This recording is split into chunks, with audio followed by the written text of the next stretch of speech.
What's going on, guys? We will review the Reincarnated as a Slime. For Rimuru, diplomacy means mortal combat. But before that, I would like you to support our channel by smashing the like button and subscribing to our channel.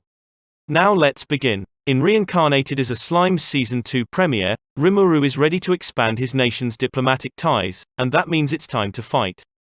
Warning: the following contains spoilers for episode 25 of That Time I Got Reincarnated as a Slime, now streaming on Crunchyroll.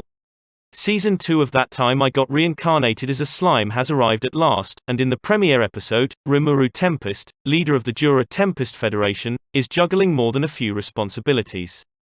On one hand, he's got Shizu's students, on the other, some serious diplomacy. The Federation is seeking legitimacy in the face of older, more established nations such as the Ingracia Kingdom and Dwagan, and this time, Rimuru is trying to build some proper bridges with Demon Lord Carrion's nation of beast people. Easier said than done. Rimuru gets his people ready.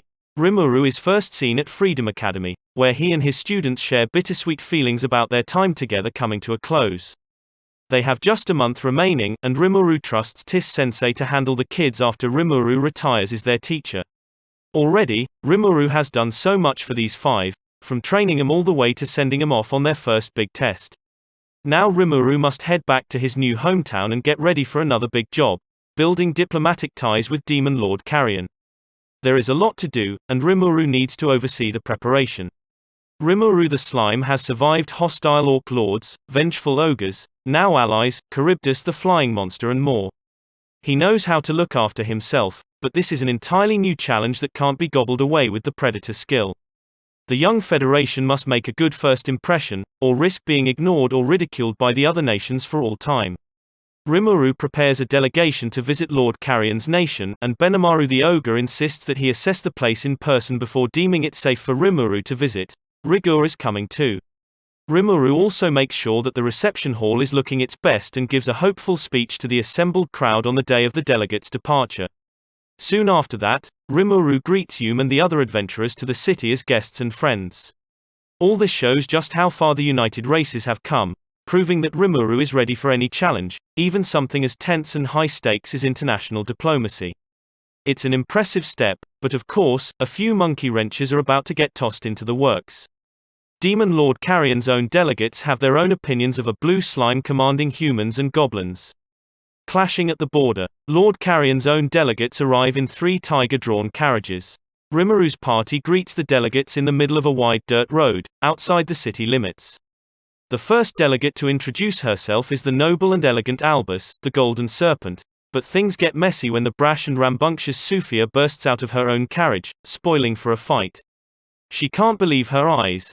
How can a puny little slime creature, allied with mere humans, be worthy of diplomacy and fair trade with the mighty beast people? Shion is outraged by Sophia's constant insults, and sure enough, Rimuru is ready to trade blows with Sophia to impress her.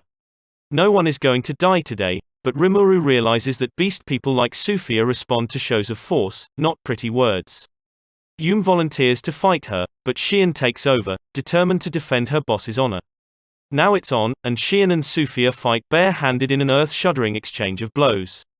Both ladies are clearly enjoying themselves, each daring the other to back down first, and the third Beastketeer, a swordsman named Grucius, faces the human hero Yume in a clash of blades to match Sophia and Shion's own battle.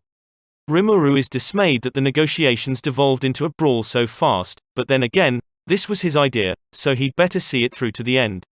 Rimuru is coming into contact with races, nations and cultures vastly different than his own, and that means adjusting his rhetoric to match. Rimuru's politics must be as malleable and flexible as his slime body, or his nation will suffer the consequences. If you like that video, don't forget to like and subscribe to our channel. See you on the next video. Thanks for watching.